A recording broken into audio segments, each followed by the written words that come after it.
Hello! And this week I have for you a movie from someone who many consider to be the worst director ever, Ed Wood. It's called Glen or Glenda, and it was made back in the days before gender change and gender fluidity was a thing, an accepted thing. We do accept it, right? I think so. Anyway, back then it was a much bigger deal. And, well, Ed Wood decided to tackle the issue in this movie. So, let's see what happens, huh? Okay, on with the show.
Man's constant groping of things unknown, drawing from the endless reaches of time,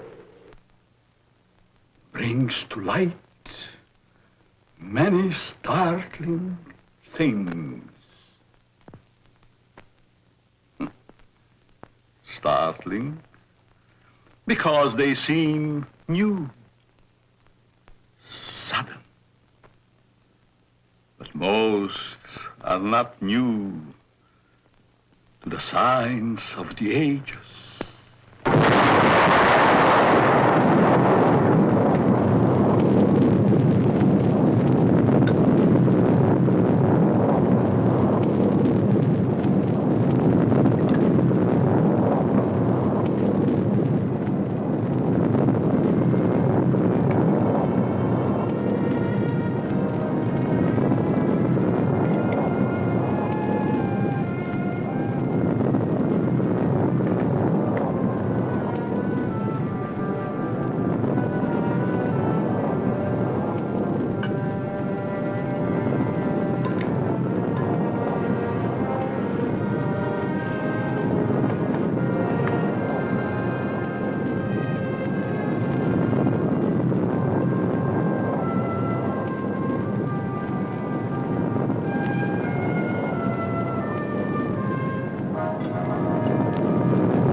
life has begun.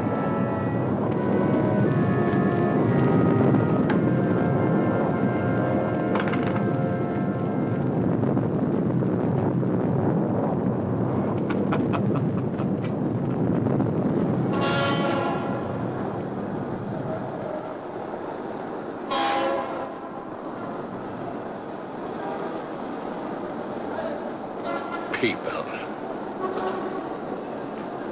all going somewhere, all with their own thoughts, their own ideas, all with their own personalities. One is wrong because he does right. One is right because he does wrong. Pull the string. Dance to that which one is created for.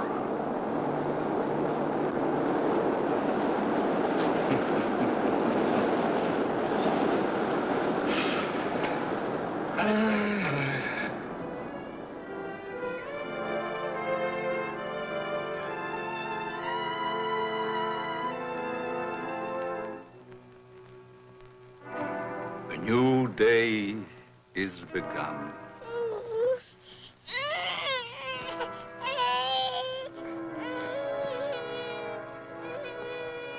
A new life is begun.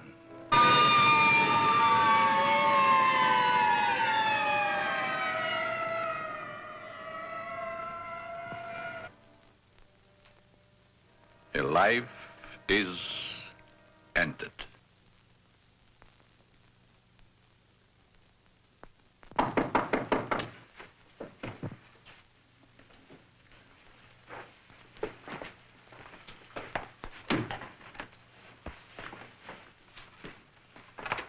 Let me see that note.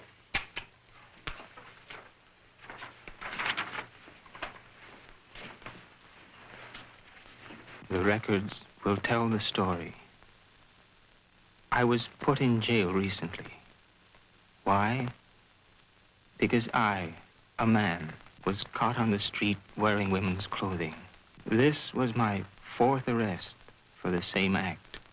In life, I must continue wearing them. Therefore, it would only be a matter of time until my next arrest.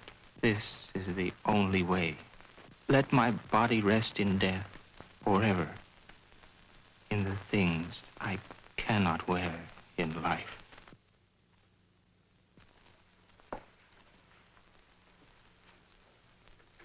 Inspector Warren is here to see you, Dr. Alton. Oh, yes. Show him in, Miss Stevens.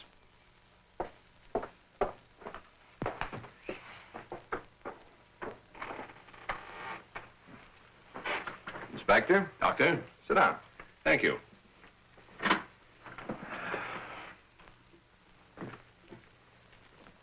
You're a very busy man, Dr. Alton, I know. I appreciate this time you're giving me. Business or pleasure, Inspector? In a way, business. From policeman to inspector. 20 years of it. I guess I've seen everything there is for a policeman to see. Yet I wonder if we ever stop learning. Learning about which we see. Trying to learn more about an ounce of prevention. I'm a man who thrives on learning. We only have one life to live. If we throw that one away, what is there left? Doctor, I'm hoping to learn something from you.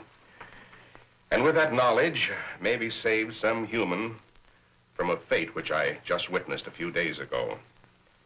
A 4-time loser. This type of case comes to me as well as yourself many times during the course of 1 month. The suicide? The suicide. Most of us have our idiosyncrasies. This fellow's was quite pronounced. Yes, but I wonder if it rated the death warrant it received. Well, that's why I'm here today, Doctor. What do we do about it? I've always heard you to be a hard-hearted policeman, Inspector. Isn't that what's thought of most policemen? The laws are written. The policeman is hired to see that those laws are enforced. We have a job to do.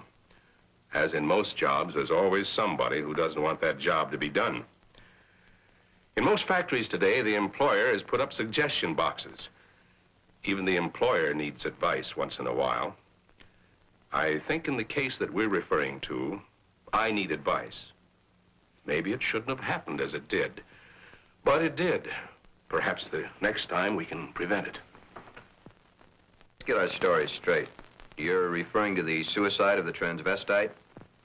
If that's the word you men of medical science use for a man who wears woman's clothing, yes. Yes, in cold, technical language, that's the word. As unfriendly and as vicious as it may sound.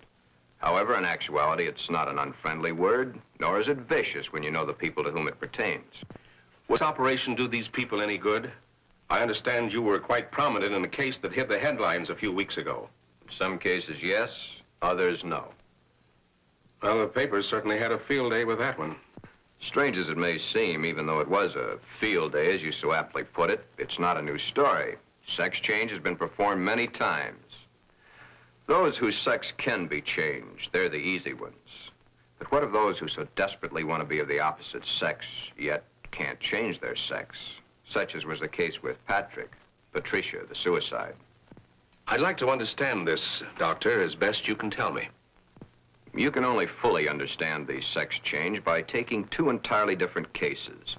Two men with exactly the same background, from childhood to manhood and on to their own decisions and destinations.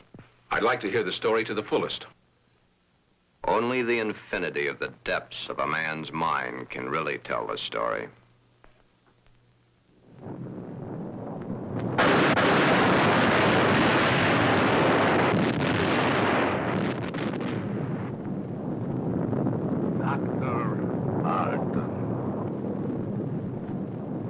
A young man, though he is, speaks the words of the All-Wise.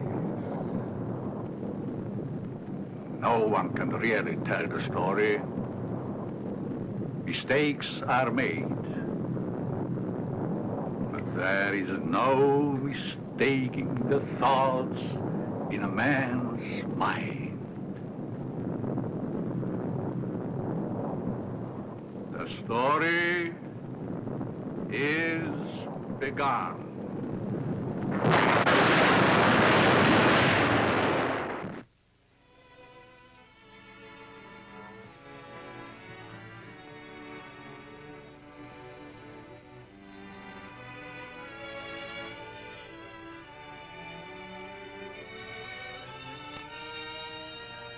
One might say, there, but for the grace of God, go I. Why is the modern world shocked by this headline? Why? Once, not so very long ago, the people of the world were saying, airplanes, huh? Why, it's against the Creator's will. If the Creator wanted us to fly, he'd have given us wings. but we fly. Maybe some of you may still remember an even sillier remark. Automobiles? Bah. They scare the hosses. If the Creator had meant for us to roll around the countryside, we'd have been born with wheels. Silly? Certainly. We were not born with wings. We were not born with wheels. But in the modern world of today, it's an accepted fact that we must have them. So we have corrected that which nature has not given us. Strangely enough, nature has given us all these things. We just had to learn how to put nature's elements together for our use, that's all. Yet, the world is shocked by a sex change.